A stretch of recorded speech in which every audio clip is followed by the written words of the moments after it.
It was the kind of evening that should have been normal. Nam had just returned from a business trip. We had been married for 2 years, and our life together was everything I had ever dreamed of. Quiet nights at home, dinner for 2, and weekends spent together. There were no complications. Everything was perfect, or so I thought. Nam had gone away for work. It was just another routine trip.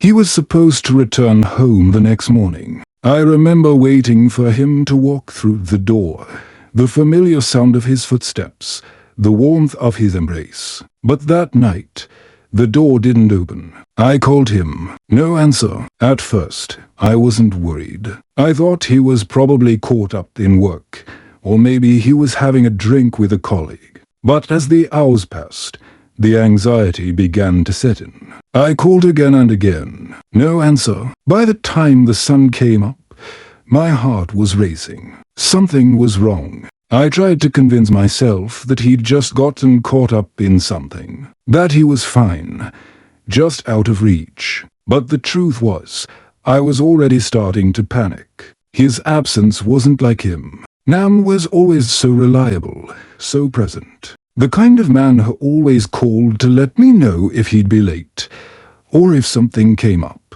When I reached out to his colleagues, they didn't know where he was either. The last time they saw him was at the office, the day before his flight. But he hadn't arrived at his destination, and no one had heard from him since. By the afternoon, I couldn't sit still anymore. I called his mother, hoping she had heard from him. Maybe he went to visit her without telling me. But no, she hadn't heard from him either. She was just as worried, just as frantic. I could hear the fear in her voice when she said, "I'm sure he's fine. He must be busy. Don't worry too much, my dear." But I couldn't stop worrying. I knew something was wrong. I contacted the police and filed a missing person report. They told me to wait, that they'd start the search. But with each passing hour, I couldn't shake the feeling that something was terribly off. I walked around our home,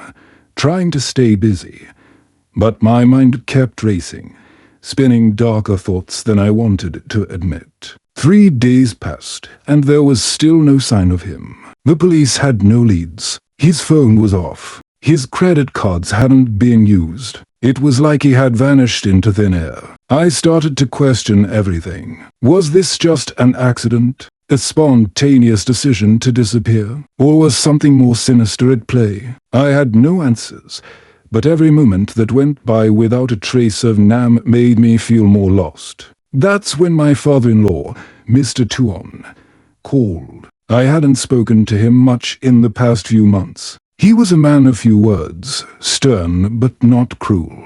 I could count on one hand the times he had visited us. But now, his voice was different. His tone was calm, almost as if he had been expecting this. He asked me to come over to his house right away. His words were cryptic, but something in my gut told me this was more than just about Nam. When I arrived, Mr. Tuon didn't even offer a greeting. He simply motioned for me to sit down, his face a mask of composure. He didn't ask about my health or how I was holding up. He only said one thing. "I need to talk to you about Nam." My heart skipped a beat. He was hiding something. I could feel it. "Your husband made arrangements for this situation," he said, voice steady.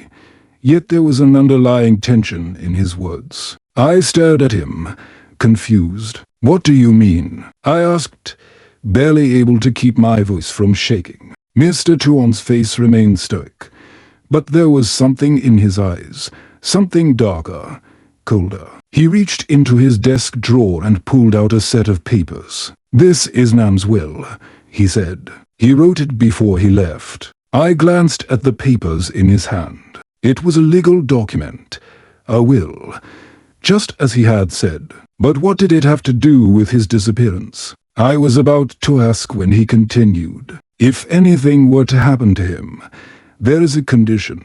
He paused, and I could feel my breath catch in my chest. He asked that I marry you. I blinked, sure I had heard him wrong. "What are you talking about?" Marry me? Why would he ask something like that? His voice grew colder, more detached. It's in the will. He left everything to you.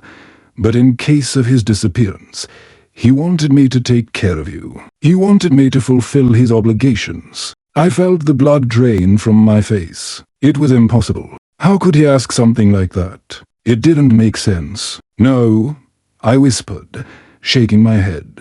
I can't. This is wrong. You can't just... But Mr. Tuon didn't seem fazed. He looked at me with an unreadable expression. You have no choice. He's gone, and I'm the only family you have left. I sat there, frozen. The papers in Mr. Tuon's hand felt like they were burning into my skin, the weight of his words suffocating me. Marry him, his father, the man who had raised Nam, the man who was supposed to be a figure of authority, a pillar of strength, was now asking me to take his place. I couldn't breathe. The room seemed to close in round me, the walls pressing against my chest. How could this be happening? It made no sense. Nam was missing, gone, vanished into thin air. And now, his father was telling me to step into his shoes, to take on the role of his wife in his absence. I shook my head, still unable to process what Mr. Tuon was saying. I wanted to scream, to run out of the room and never look back. But the cold look in his eyes told me something else. He wasn't asking. He was commanding. You need to understand, Mr. Tuon said, his voice hardening. This is the will. It's what Nam wanted. His last request. His last request. The words echoed in my mind, but I couldn't comprehend them. The will, it was the only thing that seemed to matter now. And as much as I wanted to refuse, a part of me knew I didn't have a choice. I was alone, and my world was falling apart. Mr. Tuon continued, as though he had already anticipated my resistance. You're a part of this family, and we need to keep things intact. For Nam, for the legacy of this family. Legacy. What legacy? The only legacy I could see right now was the shattered life that Nam's disappearance had left behind. I wanted to shout at him, tell him that this wasn't the way things were supposed to be, but the words stuck in my throat. What could I say? There was silence between us for a few moments, heavy and suffocating. I wanted to run, to escape this nightmare, but I couldn't. I was trapped, bound by something I couldn't understand. You will come with me to the lawyer's office tomorrow, Mr. Tuon said, breaking the silence. We'll sign the papers. Everything will be as it should. I wanted to say something, to object, but I couldn't. I felt powerless, caught in a web I didn't know how to escape. That night, I stayed in my own room, the thoughts racing in my mind. The confusion, the guilt, the horror. How had everything come to this? How had my life turned into something I didn't recognize? I stared at the ceiling, trying to find some sense of peace, but it was impossible. Every time I closed my eyes, I saw Nam's face, his smile, and I remembered the love we shared, the life we had. And then, the thought struck me, was he really gone? Or had something happened to him that I didn't know about? The next morning, I followed Mr. Tuon to the lawyer's office, my heart pounding with dread. The drive there felt like an eternity, each mile stretching into something far worse than I could imagine. When we arrived, I was led into a cold, stale office. The lawyer, an older man with glasses and a deep frown, greeted us, but his eyes seemed to linger on me with an odd curiosity. I didn't know what I was doing there. I didn't know what I was signing, but the coldness of Mr. Tuon's presence beside me made it impossible to back out. He stood there, unwavering, as the lawyer handed me the documents. I glanced at them briefly, my mind foggy with confusion. But there was no turning back now. I signed. The ink was barely dry on the papers when Mr. Tuon turned to me, his face unreadable. It's done. You are now my wife, in name and in law. The words felt like a slap.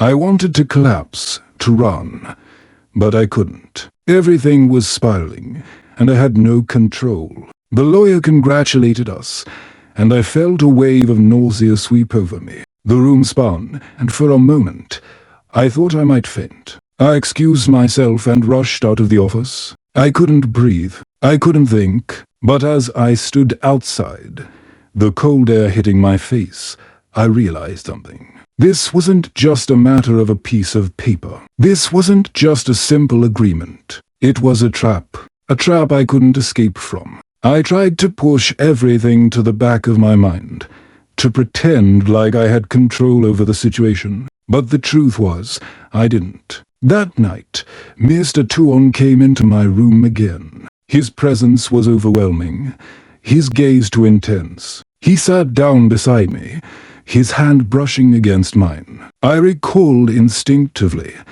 but he didn't move away. "It's only a matter of time," he said softly, almost as if speaking to himself. "We'll be together soon. It was always meant to be this way." His words made my skin crawl, but I couldn't get away.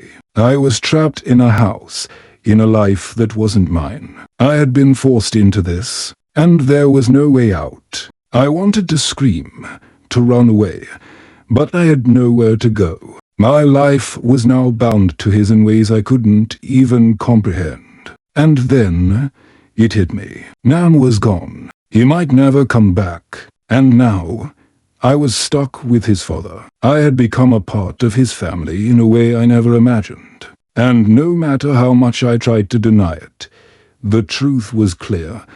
I was no longer the woman I used to be. The days following the signing of the will passed by in a blur. I was no longer the woman I used to be. I had become a puppet in a game I didn't choose, bound by obligations that I couldn't escape. Mr. Tuon's presence was everywhere. He followed me round like a shadow, his eyes constantly on me, watching me, waiting for something. I couldn't even look at him without feeling a sickening wave of disgust. But what could I do? Nam was still missing. There was no word from the police. No leads, no updates. But what I began to suspect, deep in my gut, was that his disappearance wasn't random. It wasn't an accident. Something about the way everything unfolded, the way Mr. Tuon had orchestrated everything, made me feel like I was walking straight into a trap. I couldn't escape it. No matter how many times I tried to push the thoughts out of my mind, they always came back. Nam's disappearance was connected to Mr. Tuon. There was no other explanation. I couldn't sit idly by anymore. I had to find out the truth. One evening, after dinner, I decided to search the house. I told Mr. Tuon that I was tired and needed some rest. He gave me one of his smiles, that smile that always made my skin crawl, and left the room. I waited until I heard his footsteps fade down the hallway before I quietly slipped out of the bedroom. The house was eerily quiet as I walked through the darkened corridors, each step heavy with dread. I knew where the office was, the one room in the house that Mr. Tuon never let me enter, the one place where I was forbidden. I had to know what he was hiding. I had to know what he knew about Nam's disappearance. The door was locked, of course, but after a few moments of fumbling, I managed to find a key hidden on the desk in the living room. My hands were shaking as I unlocked the door and stepped inside. The office was just as I had imagined. Dark, suffocating, filled with old papers and files. There were stacks of documents, some of them familiar, others foreign. But what caught my attention was the laptop on the desk. It was open, a file on the screen. I hesitated, but I had to look. I had to know what he was hiding. I sat down at the desk and clicked on the file. It wasn't a letter or a document. It was a video. My heart skipped a beat as the video loaded.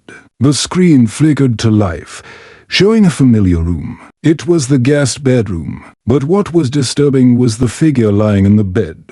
It was Nam. But there was something wrong. His body was still, almost lifeless, his eyes closed as if he were in a deep sleep. And standing over him was Mr. Tuon. I leaned in closer to the screen, my heart hammering in my chest. The video was grainy, but it was unmistakable. Mr. Tuan was holding something in his hands. A syringe. He injected it into Nam's arm, and in that moment, I knew what had happened. Nam hadn't disappeared. He had been drugged. He had been rendered unconscious, trapped in that room, and Mr. Tuan had been the one to do it. But why? I could barely breathe as I watched the rest of the video.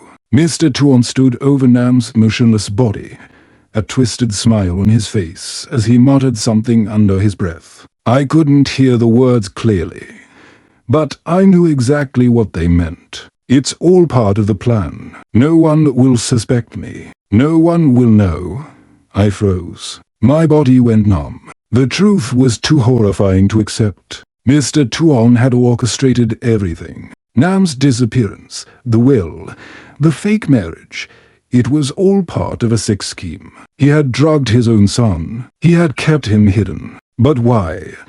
I couldn't stop the tremors that ran through my body. I had to do something. I had to confront him. I had to get out of this nightmare. I quickly closed the laptop and bolted from the office. I made my way to my bedroom, my mind racing, my heart pounding. But before I could even reach the door, I heard it. You shouldn't have seen that. I turned round, my breath catching in my throat. Mr. Tuan was standing in the doorway, a dark, cold smile on his lips. You've seen too much now, he said, his voice low and menacing. But it doesn't matter. You'll play your part. I've made sure of that. I backed away, my mind reeling, my body trembling. I couldn't fight him. I couldn't escape.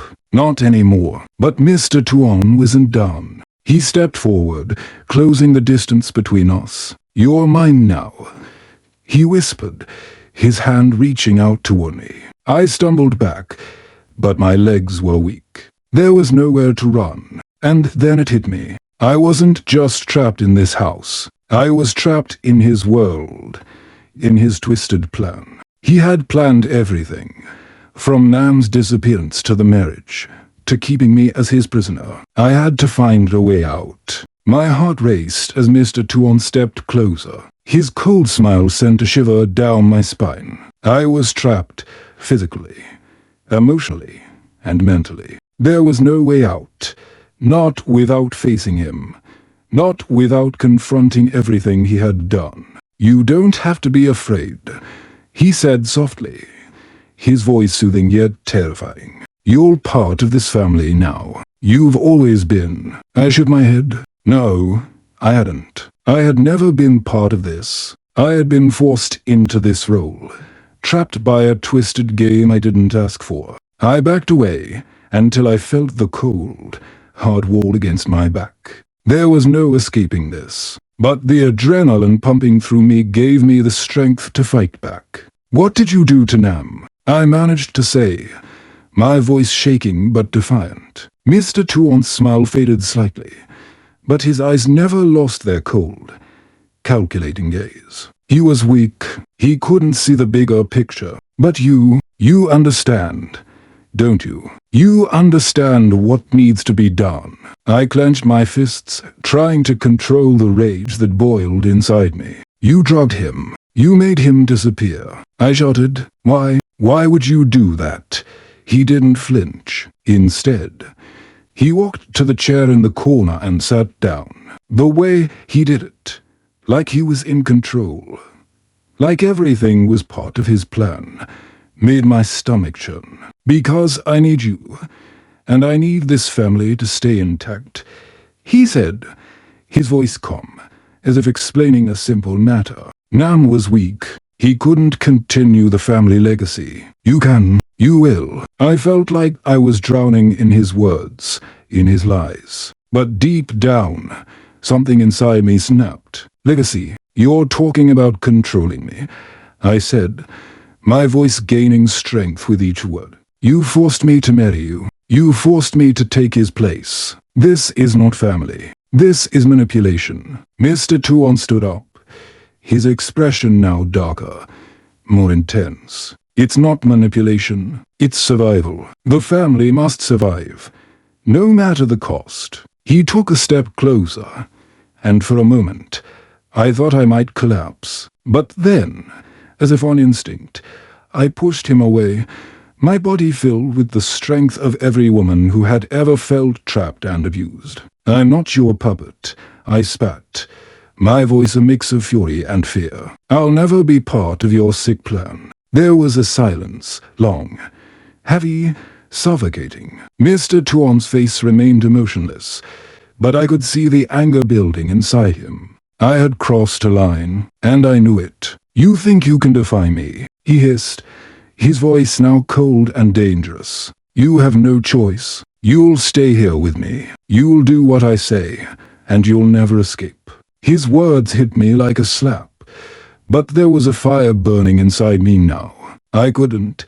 No, I wouldn't allow myself to be a prisoner any longer. I had to get out. I had to fight back. I didn't know how or when, but I made a promise to myself that night. I would find a way out of this nightmare. I would expose him for who he truly was. I wouldn't let him win. I couldn't. The next morning, I pretended everything was fine. I acted as though I had accepted my fate. I even went so far as to eat breakfast with Mr. Tuon, putting on the facade of the obedient wife he expected.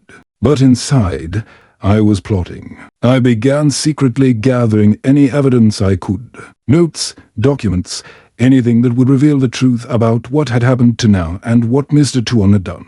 I wasn't going to let him destroy my life without a fight. It took days, but finally, I found it. A small, hidden folder in the drawer of Mr. Tuon's desk. It contained photographs of Nam, but they weren't the photographs of a son. They were the photographs of a man kept captive. There were photos of Nam in various stages of unconsciousness, lying in different rooms, his body motionless but alive. It was clear now. He hadn't disappeared by choice. Mr. Tuon had kept him. He had kept him locked away, drugged, and hidden from the world. The pictures were damning. They were the proof I needed. And it was time to end this. I contacted the police, and after I showed them the evidence, they moved quickly. They found Nam, still alive but barely conscious, in the secret room beneath the house. Mr. Tuon had kept him in isolation for months, feeding him just enough to keep him alive. But the most shocking part, the part that shattered everything, was what they found next. Mr. Tuon wasn't just a manipulator. He was a criminal mastermind. The investigation revealed that he had been involved in a series of fraudulent activities, using his own family to cover up his illicit dealings. Nam's disappearance wasn't about family legacy. It was about money, power, control. When the police arrived at the house to arrest Mr. Tuon, he didn't resist. He didn't even try to run. He looked at me one last time, his cold, emotionless gaze now full of something else. Regret. No, not regret. Defeat. "You ruined everything," he muttered. "You had to see the truth." I didn't say anything. I didn't need to. I had won. The truth had come to light. Nam was finally free, and I was free too. But as I watched Mr. Tuon being taken away, I couldn't help but feel a cold emptiness inside me. The damage had been done. I would never be the same again. And yet, as I looked at Nam, weak but alive, I knew that I could rebuild. I could reclaim the life we had lost.